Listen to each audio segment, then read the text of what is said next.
Selamat siang pemirsa, saya Irwan Saragih kembali hadir menemani Anda dalam Sumut hari ini siang. Siang ini kami telah merangkum sejumlah informasi terkini di antaranya. Polres Tanjung Balai siagakan 172 personil operasi ketupat. Universitas Evarina Kota Pematang Siantar dorong mahasiswa kuasai aplikasi digital platform. Lemang Batok kuliner khas Kota Tebing Tinggi. Selain cuplikan berita tadi, kami juga akan menghadirkan beragam informasi lainnya. Pemirsa, kita awali Sumut hari ini siang selengkapnya.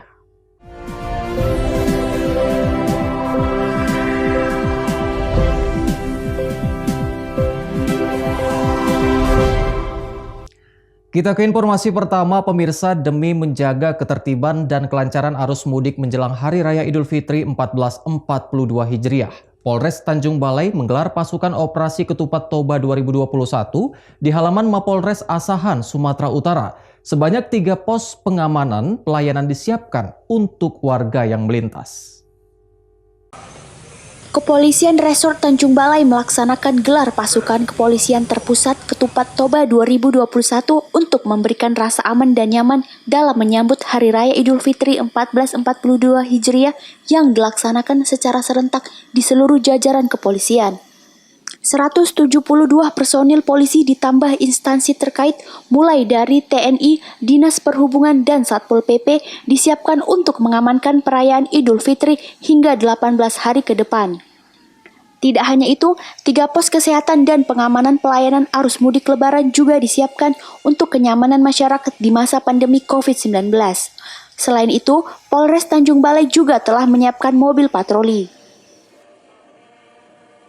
Jadi pos-pos ini kita buat untuk melakukan mengantisipasi adanya arus mudik dari masyarakat luar Tanjung Balai ataupun dari masyarakat Tanjung Balai yang akan keluar kota.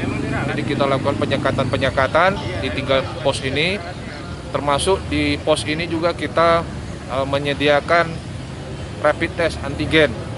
Ya, jadi kemudian masyarakat yang dari luar kota Tanjung Balai yang ingin masuk ke kota Tanjung Balai wajib menunjukkan surat pemeriksaan rapid test antigen atau surat dari kelurahan. Tujuannya sendiri? Ya, untuk mengantisipasi jangan sampai masyarakat yang dari luar kota Tanjung Balai yang mudik ke kota Tanjung Balai membawa virus. Kepolisian menghimbau kepada masyarakat agar tidak mudik lebaran untuk menghentikan penyebaran COVID-19. Masyarakat juga dihimbau untuk selalu waspada dan mengutamakan keselamatan selama arus mudik lebaran. Wanda Pratama melaporkan untuk Evarina TV. Diduga korsleting listrik, 1 unit rumah milik penjaga masjid di Desa Kampung Pajak Aiknatas, Labuhan Batu Utara hangus terbakar. Tidak ada korban jiwa dalam peristiwa tersebut karena saat kejadian rumah dalam keadaan kosong. 1 unit rumah permanen tempat tinggal Imam Masjid Raya Al-Amal hangus terbakar di Desa Kampung Pajak Aiknatas, Labuhan Batu Utara, Sumatera Utara. Warga sekitar berusaha memadamkan api dengan alat seadanya karena perabot dan sekat kamar terbuat dari material kayu, sehingga api cepat merambat dan menghanguskan seluruh isi rumah. Kepala Desa Kampung Pajak Dahrul Syahputra Tanjung menyebutkan saat kebakaran terjadi, rumah dalam keadaan kosong ditinggal oleh penghuninya. Setelah 2 unit mobil pemadam kebakaran milik Pemkab Labuhan Batu Utara dikerahkan ke lokasi, api baru berhasil dipadamkan. Kebetulan imam kita lagi di luar, tiba-tiba pulang dia lihat sudah asap tebal yang diduga dari korsleting listrik rumah tempat tinggal Imam Masjid Al-Amal, Desa Kampung Pajak. Sekalian buat dagangan juga? Ya, tempat tinggal dan sekalian lah ada untuk usaha lah. Korban jiwa tidak ada, tapi barang-barang berharga lah menurut keterangan daripada keluarga. Yang memadamkan ini warga atau siapa tadi, Pak? Yang pertamanya swadaya masyarakat, cuman dari damkar juga cepat datang. Tapi ya namanya api masih menggunakan papan, api tinggi. Akibat kebakaran tersebut, korban mengalami kerugian ditaksir mencapai puluhan juta rupiah. Ucok Sitorus melaporkan untuk Evarina TV. Pemirsa, bus Trans Metro Daily milik pemerintah Kota Medan Selasa pagi dilempar batu oleh orang tidak dikenal saat melintas di kawasan Simpang Sicanang, Medan Belawan. Akibatnya kaca bus yang pecah nyaris melukai sopir dan penumpang menjadi panik. Terlihat sebuah batu berukuran besar masuk ke dalam bus Trans Metro Daily dengan nomor polisi BK7631UA setelah dilempar orang tak dikenal di kawasan Simpang Sicanang, Jalan KL Yosudarso, Kecamatan Medan Belawan, Sumatera Utara. Dalam rekaman CCTV bus, penumpang sempat panik hingga berlari ke arah belakang bus. Kaca bus yang pecah akibat lemparan batu tersebut nyaris melukai sopir. Tidak ada korban jiwa dalam kejadian yang sudah beberapa kali terjadi ini, namun sempat membuat resah para sopir bus Trans Metro Daily. Diketahui bus tersebut dikendarai oleh Dodi Ghazali. Saat melintas dari Medan menuju Belawan, tiba-tiba seorang pria melempar bus dengan batu dan kabur ke arah gang kecil permukiman warga. Ya, bus berjalan seperti biasa di bawah kecepatan 50 km per jam. Dan dia pada rutenya dan ketepatan ya setelah melewati dari Simpang Sicanang itu dia dilempar. Jadi makanya dia shock kayak gitu kan. Menurunin penumpang. Penumpangnya juga kaget gitu Pak. Dan syukurnya penumpang itu ada mengenali warga yang melempar bus kita. Mengenali. Jadi ya untuk lebih lanjut kita udah sebagai staf lapangan sudah konfirmasi dengan driver kita yang di lapangan, jadi kita buat laporan ke pihak berwajib Polres Belawan Pak ya? Iya. Ada yang luka Pak? Ya syukurnya nggak ada yang luka. Kini kasus pelemparan bus ini telah dilaporkan ke Polres Pelabuhan Belawan dengan menyerahkan bukti rekaman CCTV bus untuk menangkap pelaku yang telah diketahui identitas dan keberadaannya. Wahyu Pratama melaporkan untuk Evarina TV. Universitas Evarina Kota Pematang Siantar dorong mahasiswa kuasai aplikasi digital platform. Beritanya akan hadir sesaat lagi.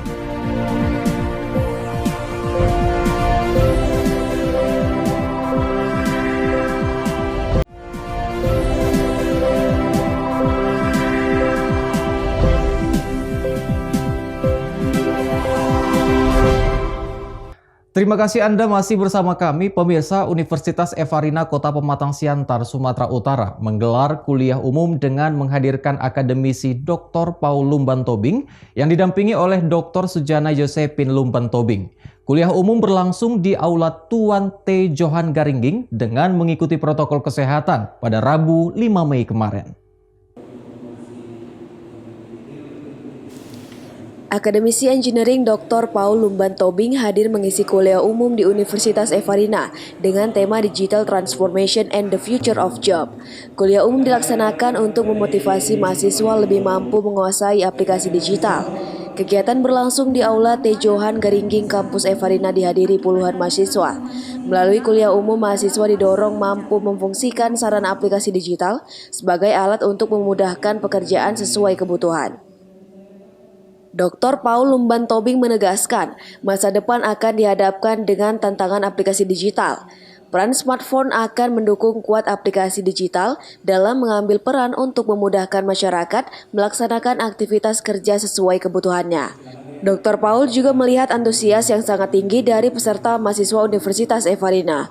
Akademisi Dr. Paul mengingatkan mahasiswa untuk mampu membentuk teamwork dan dapat beradaptasi dengan kemajuan teknologi dan dunia digital, serta fokus dalam mengerjakan program yang diaplikasikan untuk dirinya.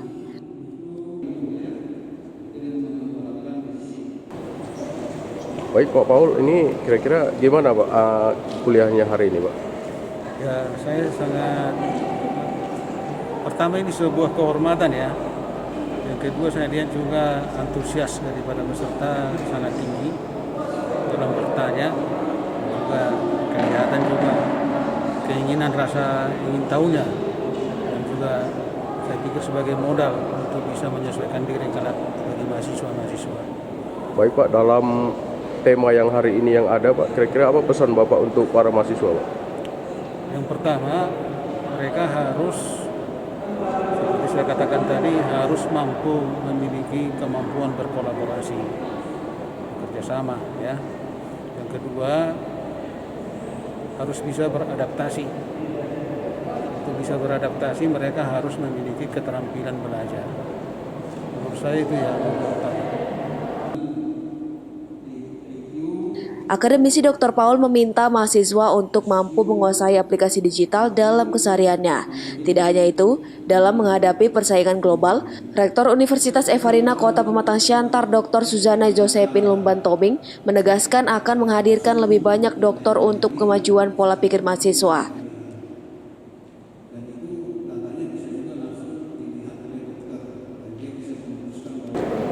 Kedepannya seperti visi dari Evarina menjadi yang terkemuka. Tentunya kami akan melakukan berbagai kegiatan khususnya dalam learning knowledge kepada seluruh mahasiswa, dan kami akan mendatangkan begitu banyak dokter-dokter untuk berbicara tentang sharing knowledge bagi para mahasiswa, bagi para dosen, termasuk juga para karyawan, dengan pengharapan kita akan menjadi yang terbaik dalam melayani masyarakat, khususnya Kota Siantar dan masyarakat di sekitar kita.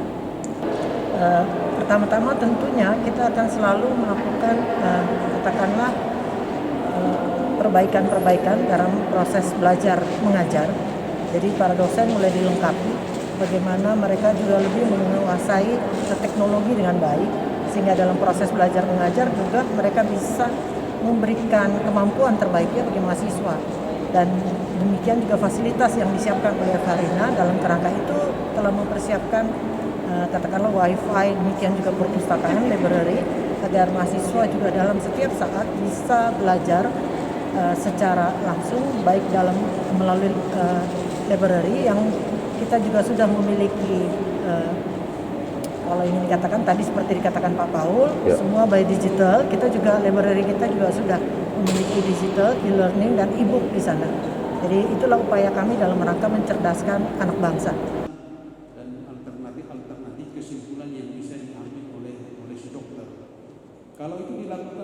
Universitas Evarina fokus untuk meningkatkan kemajuan program. Berbagai upaya terus dilakukan diantaranya dengan membentuk pola komunikasi mahasiswa dengan sistem kelompok diskusi. Komunikasi dilakukan dengan konsep pembahasan ilmu pengetahuan. Universitas Evarina terus meningkatkan kapasitas belajar dan mengajar sehingga mampu berdaya saing dan berkompetensi. Dalam mendukung proses belajar, Universitas Evarina memberikan sarana internet gratis dengan kecepatan tinggi sehingga mampu menunjang kebutuhan mahasiswa. Tidak hanya itu, perpustakaan berbasis digital juga sudah tersedia sebagai pendukung kebutuhan mahasiswa, khususnya untuk ilmu pengetahuan sumber buku. Dengan fasilitas kampus yang luas dan asri, Universitas Evarina hadir mencerdaskan bangsa. Bilina Sution melaporkan untuk Evarina TV.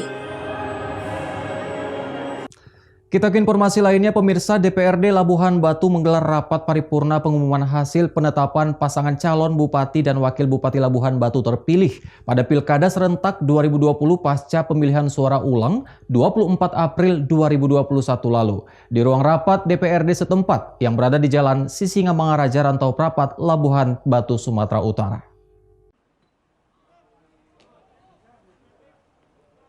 Rapat paripurna yang dihadiri Forkopimda, Bupati dan Wakil Bupati terpilih, anggota DPRD, OPD Pemkab Labuhan Batu, tokoh agama dan tokoh masyarakat ini dibuka dan dipimpin oleh Wakil Ketua DPRD Labuhan Batu, Karim Hasibuan.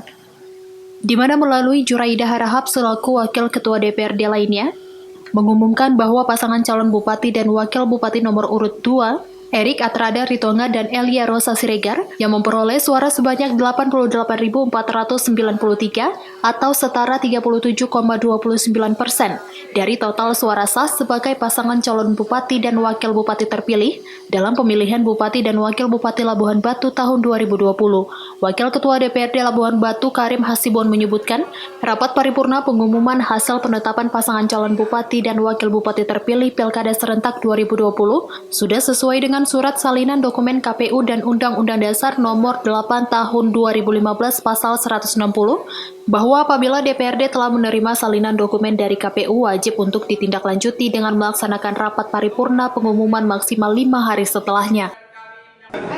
Hari ini Rabu tanggal 5 Mei 2021 kita melaksanakan rapat paripurna pengumuman penetapan calon bupati terpilih Kabupaten Labuhan Batu tahun 2020. Yang mana jelas tadi sudah kita lihat bahwa yang ditetapkan oleh KPU itu yaitu Pak Dr. Erik dan juga Bu Eliausa.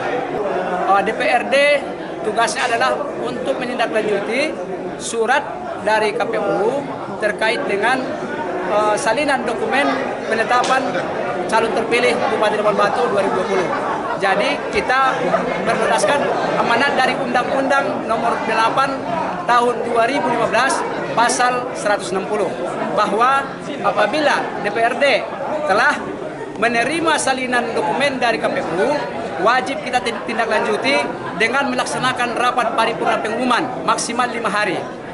Bupati Labuhan Batu terpilih Erik Atrada Ritonga merasa bersyukur di mana hasil dari penetapan pasangan calon bupati dan wakil bupati terpilih oleh KPU Labuhan Batu langsung ditindaklanjuti pihak DPRD dan dirinya pun berharap kepada masyarakat Labuhan Batu untuk bersama membangun Kabupaten Binaan Pabolo tersebut. Kita bersyukur bahwasanya surat dari KPU hasil daripada penetapan calon terpilih yang dilaksanakan KPU di tanggal 3 Mei kemarin sudah diteruskan ke DPR dan insya Allah di DPR juga tidak ada permasalahan dan berlancar dengan aman dan nyaman. Terkait dengan masalah gugatan Paslon 03, pihaknya mengikuti sesuai dengan hukum yang berlaku di negara Indonesia. Ucok Sitorus melaporkan untuk Evarina TV. Pemirsa, Polres Asahan memberlakukan penyekatan di 6 titik di wilayah Polres Asahan yang berbatasan dengan 2 kabupaten 1 kota. Sedangkan untuk aparatur sipil negara, Bupati menegaskan akan memberikan sanksi administrasi kepada ASN yang nekat mudik keluar kota. Kepolisian Resort Asahan akan memberlakukan penyekatan mudik secara ketat selama 12 hari sejak 6 Mei hingga 17 Mei 2021. Kepolisian Resort Asahan telah mendirikan 6 pos penyekatan dan 1 pos pelayanan di pintu masuk dan keluar Kabupaten Asahan yang berbatasan dengan 2 kabupaten yakni Labuhan Batu, Batubara, serta Kota Tanjung Balai. Petugas akan menindak tegas pelanggar dengan melakukan karantina dan memaksa putar balik warga yang nekat mudik. Sedangkan untuk para aparatur sipil negara, Bupati akan memberikan sanksi administrasi bagi ASN yang mudik keluar kota. Sehingga dilakukan operasi ini untuk memutus mata rantai, memutus mata rantai penyebaran COVID di wilayah Kabupaten Asahan.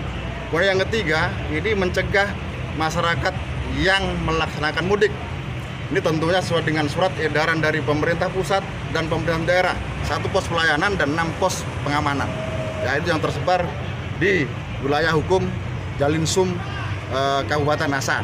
Melakukan pengamanan di 1 pos untuk melakukan penyekatan tentunya terhadap masyarakat yang melakukan mudik ke wilayah Kabupaten Asahan maupun keluar Kabupaten Asahan.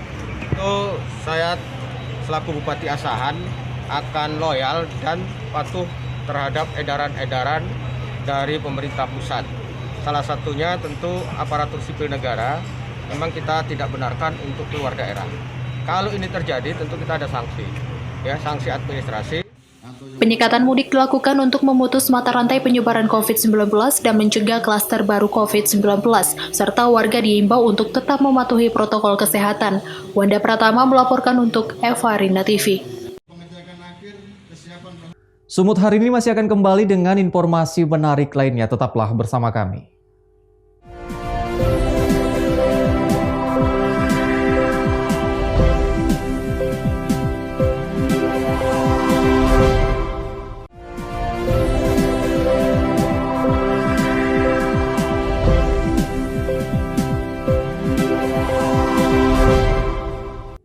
Terima kasih Anda masih bersama kami pemirsa menindaklanjuti surat edaran Satgas Penanganan COVID-19 yang salah satunya memuat larangan mudik kepada masyarakat. Pengelola Terminal Terpadu Amplas di Medan, Sumatera Utara resmi melarang bus antar kota dalam provinsi dan antar kota antar provinsi. Larangan ini berlaku sejak tanggal 6 hingga 17 Mei mendatang. Hingga Rabu siang, suasana di Terminal Terpadu Amplas terpantau sepi. Hanya ada beberapa bus AKDP yang masih beroperasi mengangkut penumpang dari Medan menuju daerah lain di Sumatera Utara. Sementara bus AKP dengan tujuan Padang, Pekanbaru, Palembang, Lampung, dan Pulau Jawa sudah tak berani beroperasi karena takut dicegat dan diarahkan kembali ke asal. Operator terminal sendiri resmi melarang seluruh bus AKDP dan AKP beroperasi mulai 6 hingga 17 Mei mendatang. Larangan tersebut menindaklanjuti surat edaran Satgas COVID-19 yang salah satunya memuat larangan mudik bagi masyarakat selama libur lebaran tahun ini. Meski melarang bus beroperasi, petugas terminal baik dari Dinas Perhubungan dibantu kepolisian tetap melakukan penjagaan di salah satu terminal terbesar di Medan itu. Petugas juga masih melakukan rem cek terhadap armada bus yang masih beroperasi. Selama masa pengetatan, Pemprov Sumut bersama Polda Sumatera Utara melakukan penyekatan di 78 titik di Sumatera Utara. Posko penyekatan ini dimaksimalkan di seluruh perbatasan Sumut untuk mencegah orang masuk dan keluar Sumut. Kita melakukan pemeriksaan ramcek. Ramcek itu memeriksa buku, supir, speksi, SIM, dan KPS, intrayeknya. Apabila pada waktu hari ini, kalau mobil tersebut melakukan perjalanan antar lintas provinsi, maka kita imbau supaya dia kembali ke terminal, ke pool, karena waktunya tidak memungkinkan untuk antar lintas kalau hari ini diberangkatkan. Tapi kalau masih di dalam provinsi, masih kita beri kesempatan mereka untuk melanjutkan perjalanan, karena nanti malam jam 00 sudah dimulai pengawasan setiap unit kendaraan yang melakukan perjalanan keluar kota. Adapun larangan mudik pada musim libur lebaran tahun ini dikeluarkan pemerintah untuk mencegah penyebaran COVID-19. Khusus di Sumatera Utara, angka konfirmasi positif COVID-19 sudah hampir mencapai 30.000 orang dan 500 lebih diantaranya meninggal dunia. Daniel Pekuali melaporkan untuk Evarina TV. Pemirsa, berbicara tentang kota tebing tinggi, tidak lengkap rasanya jika Anda tidak mencicipin lemang yang satu ini, yaitu lemang batok. Lemang batok yang sudah ada hingga puluhan tahun ini memiliki rasa yang khas dan nikmat. Sangat cocok sebagai menu berbuka puasa.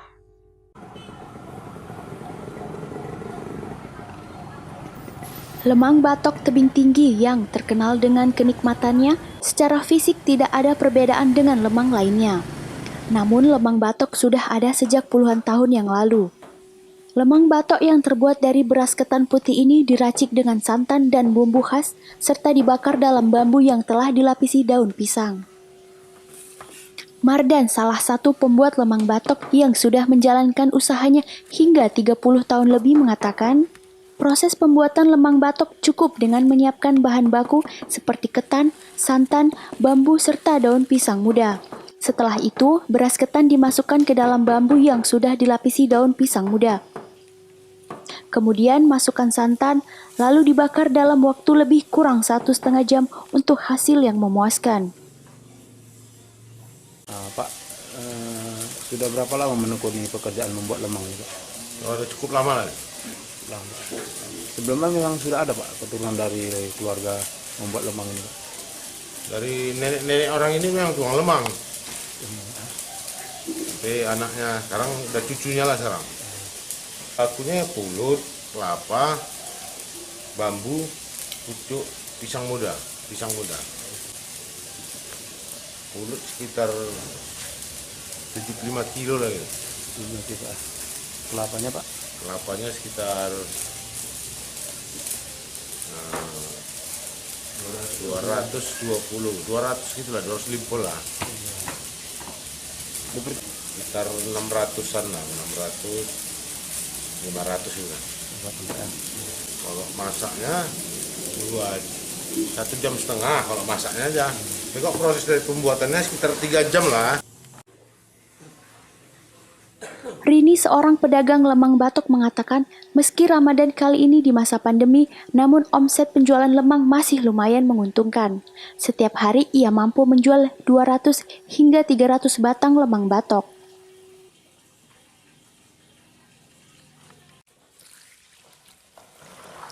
Ini satu hari habis berapa? Alhamdulillah hampir 200 batang, mungkin 300 batang. 200 batang. Untuk satuannya berapa harganya, Bu? Ada yang 30, ada yang 40, ada yang paling besar jumbo 50.000. Oke, di masa pandemi ini Bu gimana Bu? Berkurang nggak? Atau Ada juga berkurang tapi tetap juga lumayan, alhamdulillah lah. Saat ini pemerintah Kota Tebing Tinggi juga mencoba mengembangkan lemang khas Tebing Tinggi bukan hanya dari bambu, melainkan melalui inovasi yang bisa dibuat dengan mesin dan besi pemanas.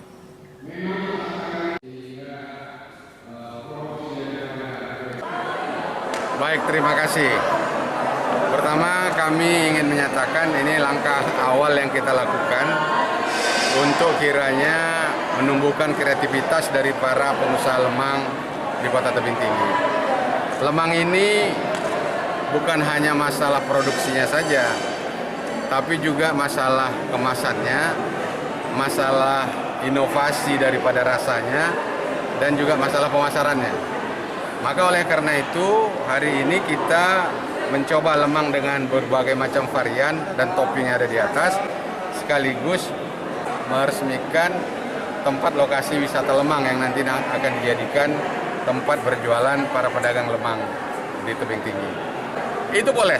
Jadi arti katanya kreativitas inovasi adalah untuk membuat standar lemang itu dalam bentuk ukuran maupun rasa adalah dengan teknologi. Tapi jangan lupa juga yang tradisional perlu kita pelihara juga, karena orang ingin juga merasakan dan menikmati perbedaan antara yang tradisional dan modern. Orang ingin juga ada gimana perbandingannya.